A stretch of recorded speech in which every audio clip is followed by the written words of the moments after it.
It's also time for the live IndyCar Red Pill, and I'm fired up, everybody, fired up, because we have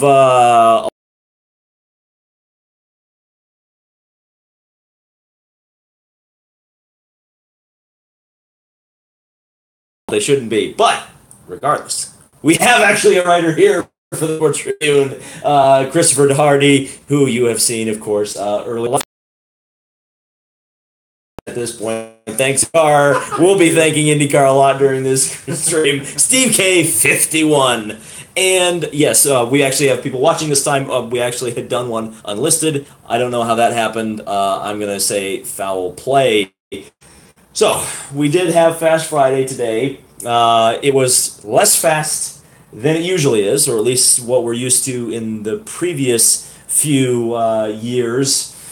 And Chris, we had actually talked about this a bit. The month of May seems a bit less hype than it usually is, and you had mentioned the speeds. Explain why the speeds are lower and potentially the hype is slightly lower for this year. So Graham Rahal, in his Thursday post-practice media availability, said that the cars, the newer aero kits, the new super speedway aero kits, have actually quite a bit more drag than the aero kits from last year. It's only the super speedway ones that have more drag.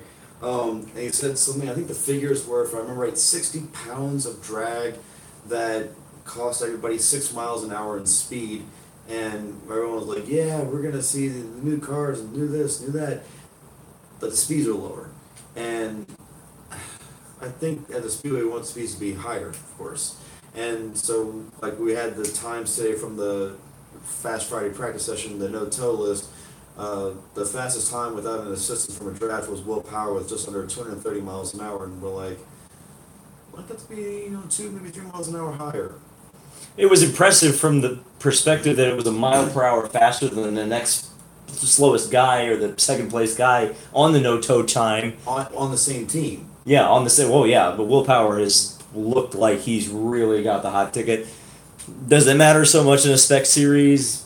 We'll see. I predicted, and I will stick to my prediction, that we're going to see a 2011, 2010 style race where things are much harder to pass. I know I've been contradicted by drivers in the cars, so we'll see. But from what I have observed, I think that's what we're in for. Times, though. This I'll quickly touch upon this because it really doesn't matter in terms of the actual combined results, but we did find a no-tow time chart, and that's actually what matters. So real quick, I'll just read you the top 5 here on the day. Marco Andretti topped at 231.8 miles per hour. Actually, my poll prediction, and which I thought was a conservative one, was 231. I do not think tomorrow, if we run tomorrow, by the way, looks like there's the R word, the forecast, we probably won't see a 231.8. Also in the 231 range in second was Robert Wickens. Third, Ed Carpenter at 231.0. Fourth, Oriol Servia at 230.2. And then Will Power rounding out the top 5 at 229.7. But that was an unassisted lap. And speaking of unassisted laps, our friend Steve has the no-tow speeds. Let's talk about the first few and then the last few, because you got your pole people and your people who are probably going to get bumped. So looking at the no-tow report, the whole field's covered by a second, which is interesting in itself, which is like 5 miles an hour. So at the top of the no-tow list, you have Will Power, Joseph Newgarden, Simon Pagenaud, Ed Carpenter, and Sebastian Bourdais 5th. Marco, who's on top with tows, is only 12th on this list. And at the bottom you have James Davison, who had problems today, and 34th is Graham Rahal. Ooh. Now a couple more, just in case we're talking bubble speeds here. Okay. So who we got 33rd through 28th? I think those are going to be the unsafe. So from the bottom up, we got Davison, we got Graham, we have Kyle Kaiser, Pippa Mann, Jay Howard's 31st, Sage Karam 30th, and then Stephen Wilson 29th. Ooh. So that's an interesting mix of teams, because there are some bigger name teams on there. Particularly, we were kind of talking about the follies of Connor Daly the last few days. I think even since really the start of practice, he hasn't looked all that fast. I believe he's like 23rd on the no-tow time, right? 26th. 26th. That's a safe time, though. That's a safe speed, assuming it holds. That's on the IndyCar no-toe list, though. Some teams have their own no-toe timing that they do, and the one that Dale Coyne had him 15th. I don't know how they calculated that. I don't know how. I can guess. IndyCar has a certain number of seconds you need to have clear in front of the car. Yeah, I think like 6. If a team generates their own, they could have a different margin to say 5 seconds is enough, or we need it to be 8 seconds. So that's why they're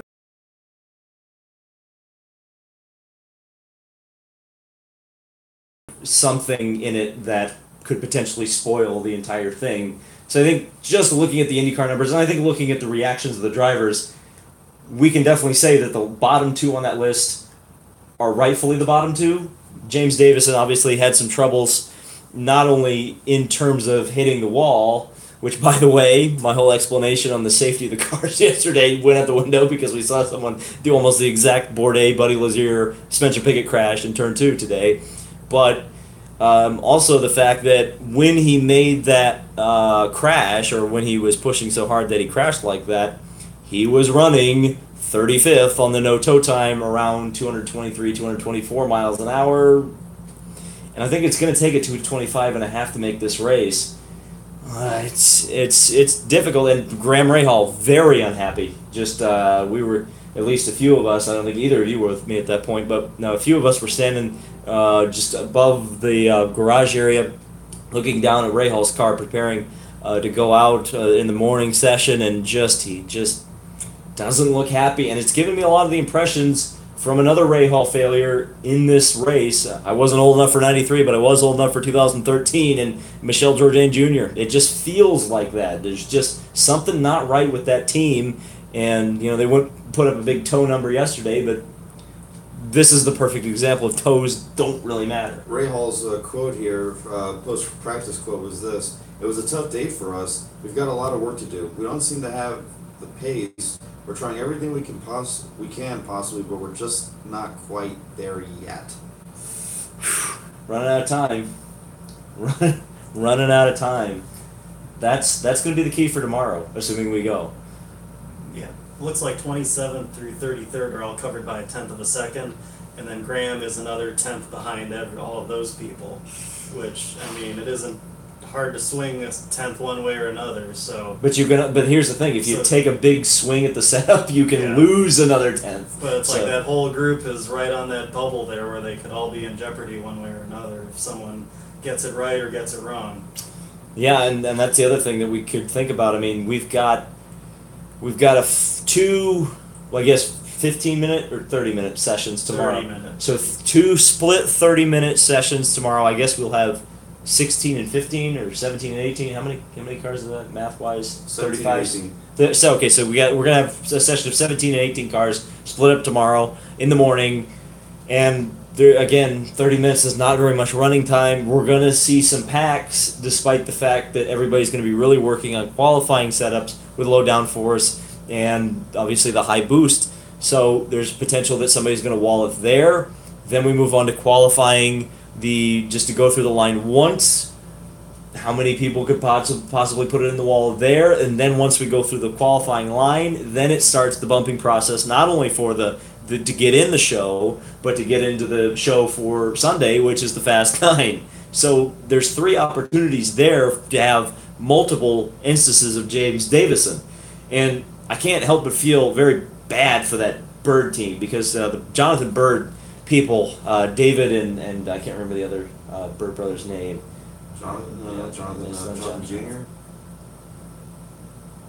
Well, the Bird brothers. They've been involved in this sport. The family has been since the 80s, 70s or 80s. Yeah, 80s. Yeah, and they've thrown so much into this, and then, if I had to pick a car, especially from the Indy only group that I didn't want to crash, it was probably that one, because they're not a shoestring organization by any stretch of the imagination, but they put a lot of blood, sweat, and tears into putting this thing together, and they missed last year's show, more probably because of the unfortunate passing of Brian Clausen, their primary driver.